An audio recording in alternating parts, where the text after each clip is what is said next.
Start. सभापति महोदय, मुझे खुशी है कि आज पूरे देश में किसानों की जो दुर्दशा है और कृषि की जो दुर्दशा है उसके ऊपर इस सदन में पिछले सत्र में भी चर्चा हुई थी और इस सत्र में भी इस विषय पर चर्चा करने के लिए 6 घंटे का समय मिला है। प्रायः यह बात कही जाती है कि जब एक लंबी चर्चा पिछले सत्र में हुई और बहुत सारे प्रश्नोत्तर के जरिए माननीय सदस्यों ने अनेक प्रश्न माननीय मंत्री जी से किए, तो अभी इस सत्र में बहस की आवश्यकता क्यों पड़ी।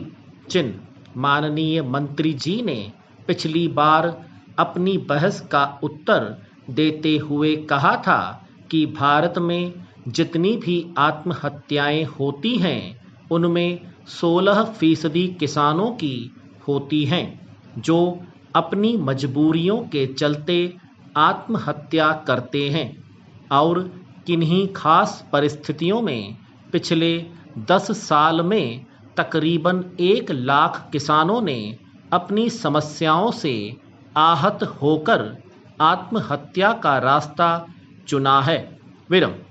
यह भारत जैसे देश के लिए गंभीर चुनौती है।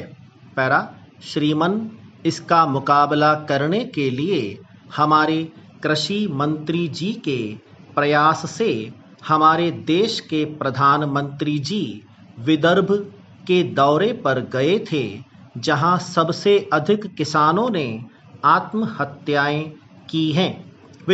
30 जून और 1 जुलाई की यात्रा के बाद प्रधानमंत्री जी ने अपनी तरफ से कुछ पैकेज महाराष्ट्र के 6 जिलों के किसानों के लिए दे दिया।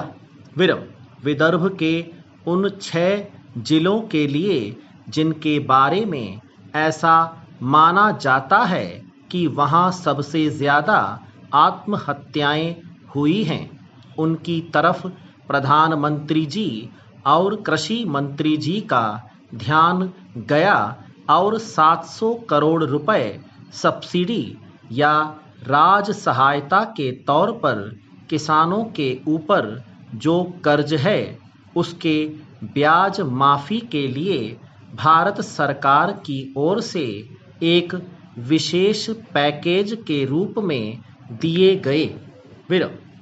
वहाँ पर बांधों का निर्माण हो, सिंचाई का इंतजाम हो, इसके लिए 700-800 करोड़ रुपए का इंतजाम भारत सरकार ने किया।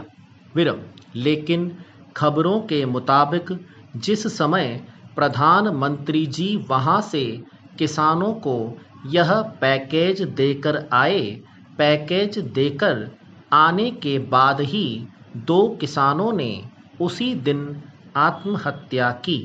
विदर्भ में औसतन 2 किसान रोज आत्महत्या करते हैं। भारत सरकार ने अपनी ओर से जो टास्क फोर्स बनाई उसमें हिंदुस्तान के कुल 31 जिले हैं, जिनमें से 17 जिले आंध्र प्रदेश के, 6 जिले महाराष्ट्र के, 9 जिले कर्नाटक के और 3 जिले केरल के चुने गए। स्टॉप।